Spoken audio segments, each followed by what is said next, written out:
կողմից։ Առաջին հերթին արժեյում։ Տեսեք, ուրեմն խորհրդանական համակարգը առհասարակ ենթադրում է խորհրդանի վարկանիշի եւ դերի բարձրացում եւ մենք գնացել ենք այդ ճանապարհով, բայց իհարկե տեխնիկապես հնարավոր է վարչապետ փոխել, անվստահություն հայտնել, բայց ես կարծում եմ, որ այն պարագայում, երբ Նիկոլ Փաշինյանը 2018-ի դեկտեմբերին ամեն ինչ արեց, որ մեր կուսակցությունը չհայտնվի օրինակ պարլամենտում, որը շատ ամեն առումով որպես կառույց ընդդիմադիր էր, քան մնացած հիմա ընդդիմադիր ուժերը, այն պարագայում, երբ բոլորը իրեն ենթարկվում են, առաջի համարից երևի մինչև 132, ես կարծում եմ, որ այս հարցը դժվար լուծվող է, որովհետև իրականում, այո, այդ մշակույթը պիտի զարգանար եւ ընդդիմադիր դաշտը պիտի համախմբվեր, իր շուրջ համախմբեր նաև իշխանական դաշտից ներկայացուցիչները եւ փոխեր վարչապետին։ Ըստ էության դա կլիներ նորմալ, դա կլիներ առաջընթաց խորհրդանական համակարգի։ Իսկ ինչ վերաբերում է այ ժողովրդին, հասարակությանը, ես կարծում եմ, որ մեր հասարակությունը առհասարակ շատ пассив է այս պարագայում եւ պահանջատեր չէ։ Այնինչ ինքը լսել է 2 տարի առաջ, այն բոլոր խոստումները, որոնց հակառակ արվում է, բոլոր ոլորտներում անխտիր եւ իրենք տեսնում են, որ գնալով իրենց կյանքը վատանում է, բայց իհարկե բողոքներ, քննադատություններ ավելացել են, բայց ես լսում եմ շատ զարմանում եմ դրա վրա, բայց լսում եմ նաեւ կարծիքներ, որ այդ թողենք, թող միջև վերջ տանի այս հարցը լուծի, ես ուզում եմ հասկանալ վերջը որտեղ է, վերջը իրականում Արցախի հարցի վերջն է փուլային տարբերակի, վերջը այն է, որ միջև վերջին քարը քանդելու է այս մարդը, այս երկիրը, որովհետև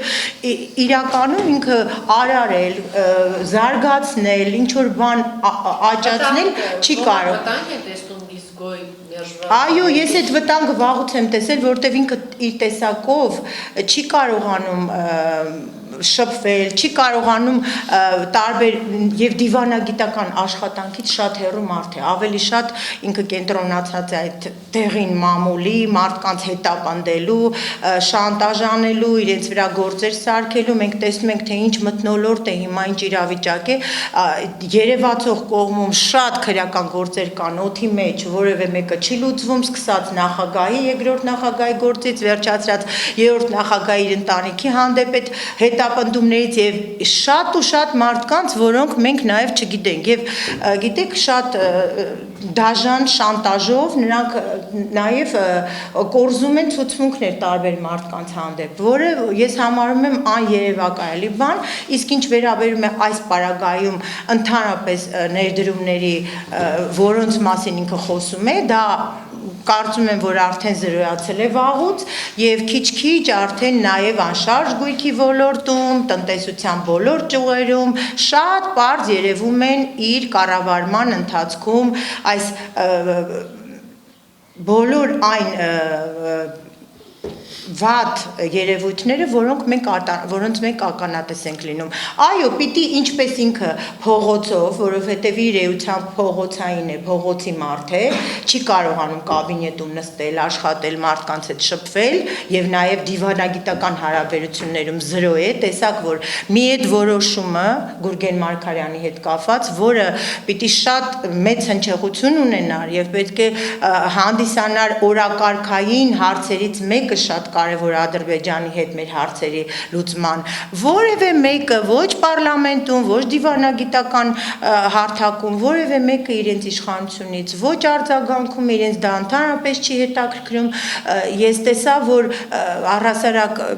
Արցախի դրոշը այլևս բացակայում է բոլոր իրենց հանդիպումներում Արցախի նաև ընտրված նախագահի հետ, այսինքն գիտեք քայլ անընդհատ ինքը գնում է իր ճանապարհով եւ այս հասարակությանն էլ տանում է իր հետ։ Եթե Բակո Սահակյանն իր սրտի ուզած նախագահը չէր, Արայիկ Հարությունյանը կարծես թե իրեն Դեպքում ինչու է խանգարում դրոշակը։ Ես չգիտեմ ով ում սրտի նախագահն է կամ սրտի է թե ոչ, բայց ինքը բոլորին ուզում է նվաստեցնել, ինքը ուզում է անպայման ստորացնել, ինքը ուզում է միակը լինել աննախադեպը եւ մեկը, որը անում է մի բան, որը ոչ ոք չի արել։ Դա իր մոտ ստացվելու է բացասական իմաստով։ Հիշում եք, որ ասում էր բանը համաշխարհային հանրությունը մեզ օրինակ պետք է վերցնի կորոնավիրուսի դեմ ամենավատ Եվրոպան։ Այն իր ուղերձը որ եղավ, ինքը ասում էր պետք է համաշխարհային հանրությունը նաև ուշադիր հետևում է Հայաստանի պայքարին, քան որ Հայաստանը անգամ լավ պայքարում,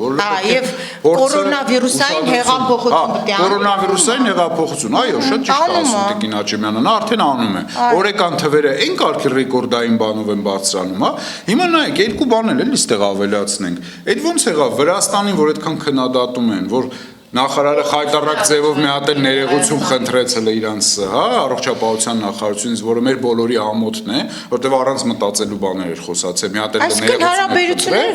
հարաբերությունները են փչացնում Վրաստանի հետ, ասենք դե պատկերացնեք ինչ է, ինչի համար էլի։ Երկրորդը Հիմա նայեք, եթե մենք նայում ենք այն տեսանկյունից, որ իրենք այդ կորոնավիրուսային հեղափոխություն, չգիտեմ, sense ինչ-որ բաներ են անում, հիմա մի հատ հարց, որը ամբողջ ժողովուրդը այսօր տալիս է այս մեր կառավարիչներին, հա, այսպես ասեմ։ Եթե այն ժամանակ տները ասիկ նստեք մարդկանց, աստղերին հանել էին, ասում էին մնա տանը, չգիտեմ ինչ, sense բաներ, ռոլիկներ էին հանում, գովում էին, ասում էին, վայ տնից դուրս մի արի, որ տատիկ պապիկիդ չվարակես, տնից գլուխը դուրս չհանես, որ հորքուրիդ չվարակես, հիմա ասում են դիմակը դրեք պրոբլեմ չկա, դուս եկեք ինչ ուզում եք կարեք, բալավ հարց, հարգելի կառավարիչներ Ձեր մեջ մի հատ գոնե մարդ չկա, որ ներողություն խնդրի մարդկանցից, այսինքն 2 ամիս դուք մարդկանց փագեցիք տանը, մարդիկ կորցեցին բիզնեսներ, մարդիկ կորցեցին աշխատանք, մարդիկ պրոբլեմների մեջ ընկան, դեպրեսիա, ստրես, պրոբլեմներ, հիմա ասում եք, չէ ժողովուրդ ջան, թվերը ավելի շատ աճել է, մարդիկ ավելի շատ մահանում են, բայց ասում են դիմակը դրեք, դուս եկեք, դիմակ չդնեք 10,000 դրամ տուգանք։ Հիմա հարց, մարդու կնիկ նստում են տաքսի։ Ինչի համար պետքա մարդու կնիկ, իր տաքսի չէ, իրանք սեփական ավտոն։ Ինչի համար պետքա իրանք դիմակ դնեն, մի հատ էլ տուգանվեն։ Որ տուն գնում են այդ դիմակները չեն հանում։ Գիտեք, ես ուզում եմ ասել, որ տրամաբանություն առհասարակ իրենց գործողություններում եւ Նիկոլ Փաշինյանի փնտրել վաղուց արդեն չի կարելի եւ այս վերջին լայվերը, որտեղ ինքը արդեն դուրս եկավ ափերից, ընդհանրապես չէր հասկանում ինչ էր խոսում, որտեղ դա ոչ թե ծիծաղելի, այլ զավեշտալի եւ աչուցաղ վիրավորում, իր ընտրողների վրա մունատ գալիս, ինչ ասես ասում, ես կարծում եմ, որ դա ուղիղ մեծ ապտակ է հասարակությանը, որը ինքը պետք է հասկանա, ում է ընտրել ինչի համար եւ կողմնորոշվի հետագայում ինչ է անելու։ Մաքսանեք ճանապարհով Հայաստանից դուրս գնացած ծխախոտ, ադամանտ, ոսկի։ Գիտեք, ով որ լսեց այն ինչ ինքը ասաց ազգային ժողովի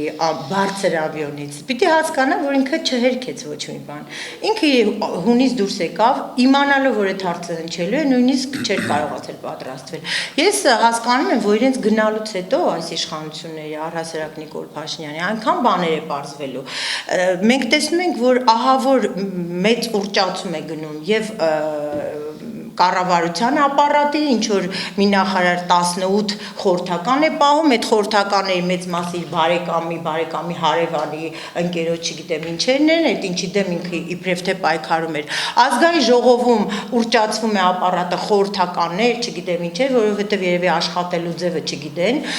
կազմակերպվելու։ Իսկ այդ մանկսանենք ճանապարհով այդ անօրինականությունները համոզված եմ, որ չեն կարող օրինաց լինել, որովհետև այն ինչ ասվում օրինակ Միքայել Մինասյանի կողմից դա փաստարկված էր հիմնավոր ինքը որևէ կերպ բացի վիրավորանքներ հասցնելուց եւ անմակարդակ զրույցներ վարելուց, որը հարիր չի նույնիսկ падգամավորի ոչ թե երկրի ղեկավարի, մենք ոչինչ չլսեցինք, այսինքն ըստ էության ինքը ոչ թե հերքեց, այլ հաստատեց մի բան, որը ասվում էր եւ ես կարծում եմ, որ իր գնալուց հետո դեռ շատ բաներ կպարզվեն,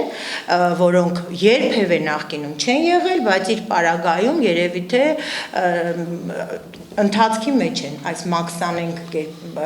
միջոցներով ծխախոտների գործը, ադամանների գործը եւ ելի շատ գործեր, որոնք հիմա չենք տեսնում, բայց հետագայում պարզ կլինեն։ Իմ կարծիքը հետևյալն է, որ եթե երկրում տեղի ունենում տենց բաներ, այսինքն ինքնաթիռներով մաքսանենք ապրանքա թռնում երկրից, երկու տարբերակ ունենք մենք։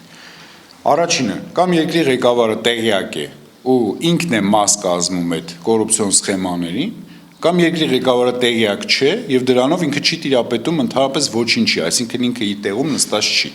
Երկու պարագայում էլ շատ վատ է։ Ասեմ ձեզ շատ վատ է։ Այսինքն երրորդ պարագան որն է, եթե իրեն կոնկրետ հարց են տալիս, այդ ոնց է լինում, մի հատ ստից հարցի շուրջ, գիշերվա ժամը 1-ին ասում է ժողովուրդ ջան, լավ եք, եկել եմ մի հատ բան ասեմ գնամ, չէ՞, ինչ որ բան է պատմում, ասում է այս sense չէ, նենցա լայֆ է մտնում, չգիտեմ ինչեր է խոսում։ Բա այդ մարդիկ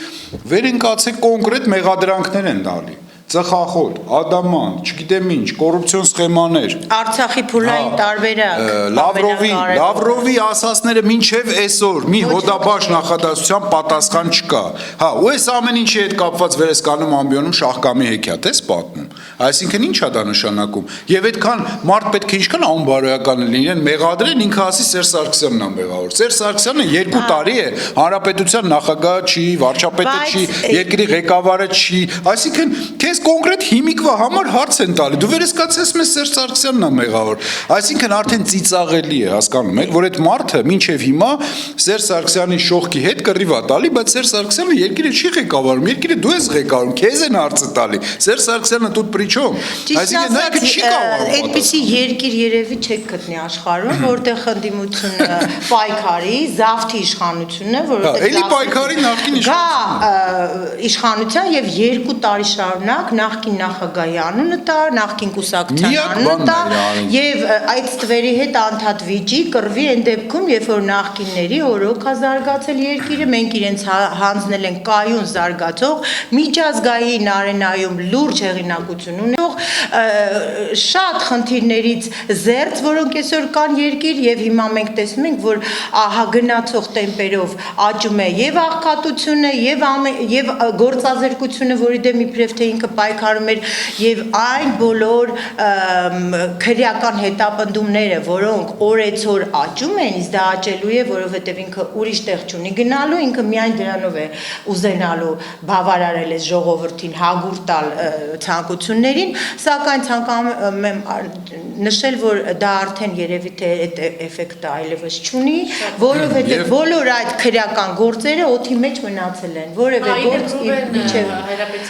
Ռուբեն Հայրապետյանը շատ լավ պատասխանել էր, ես չեմ հասկանում այդ մարդուց ի վերջո ինչ են ուզում, մենք չենք հասկանում, որովհետև ես մտածում եմ կամ փող են ուզում,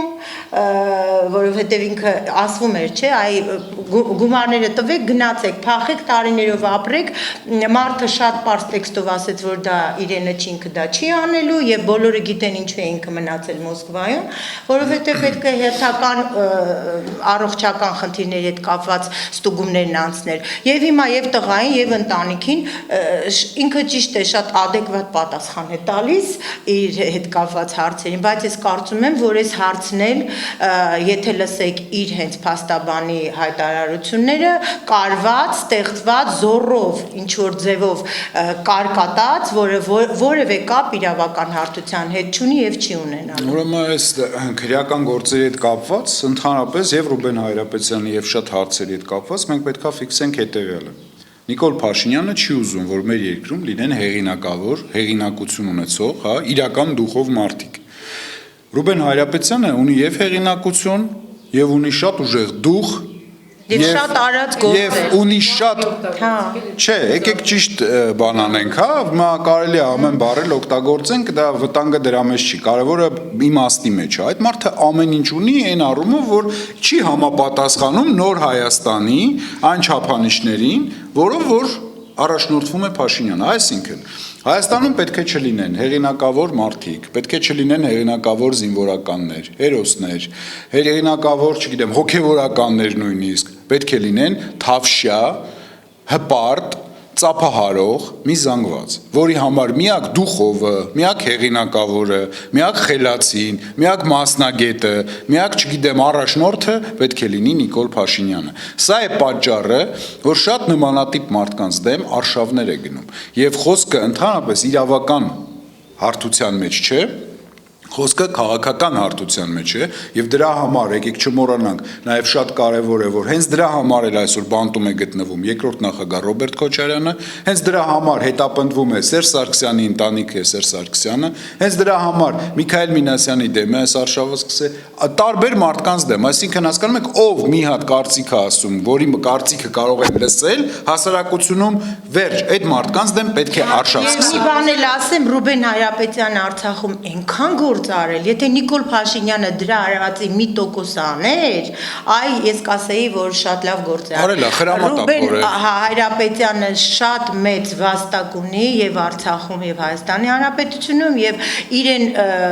իր քաշային կատեգորիայում այդտեղ մարդ չկա, որը կարող է իրան քննադատի կամ իրեն որևէ պատասխանատվության ենթարկել։